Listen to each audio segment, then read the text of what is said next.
অনেকে বলে না, পড়ালেখা না করবি কি করবি, কাজ শিখ। আমরা সচরাচর এই কথাগুলো বলে থাকি, কিন্তু আমার হিসেবে কিছু কাজ আছে যেগুলো আপনার ন্যূনতম, আপনি যদি দশম শ্রেণী পাশ না করেন বা এসএসসি পরীক্ষা যদি পাশ না করেন, ন্যূনতম যদি ইংলিশ মোটামুটি আপনার ধারণা না থাকে বা জ্ঞান না থাকে, তাহলে ওইসব কাজগুলো আপনার দ্বারা হবে না। যেমন কি বাংলাদেশে আপনারা ইলেকট্রিক কাজ করতে পারেন, ঠিক আছে, ওখানে গ্রাম অঞ্চলে আপনার পড়ালেখার দরকার হয় না, অটোমেটিকলি আপনার ন্যাচারাল কিছু জ্ঞান থাকলে আপনি ইলেকট্রিক কাজগুলো করতে পারবেন। ক্যামেরার ক্ষেত্রেও সেমই। কিন্তু আপনি যখন শহরে, ঢাকা শহরে একবার যে আপনি কাজ করুন, ওখানে আপনার অবশ্যই শিক্ষাগত যোগ্যতা লাগবেই। আর প্রবাস, বিদেশে আপনি যে কোনো কান্ট্রিতেই বলুন, অবশ্যই অবশ্যই ইলেকট্রিক কাজের ক্ষেত্রে আপনার যদি পড়ালেখার যোগ্যতা না থাকে, আপনি কিছু করতে পারবেন না। এটাই বাস্তবিক সত্য।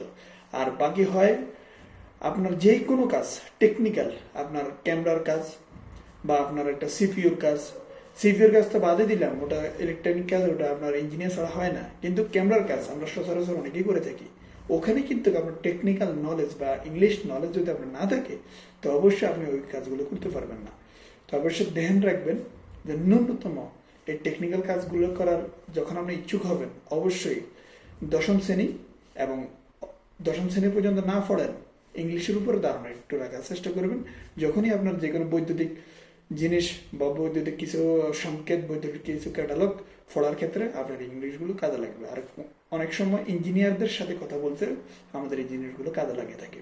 অবশ্যই যে টিপটা মনে রেখে চেষ্টা করবেন, ইনশাআল্লাহ। সালামু আলাইকুম।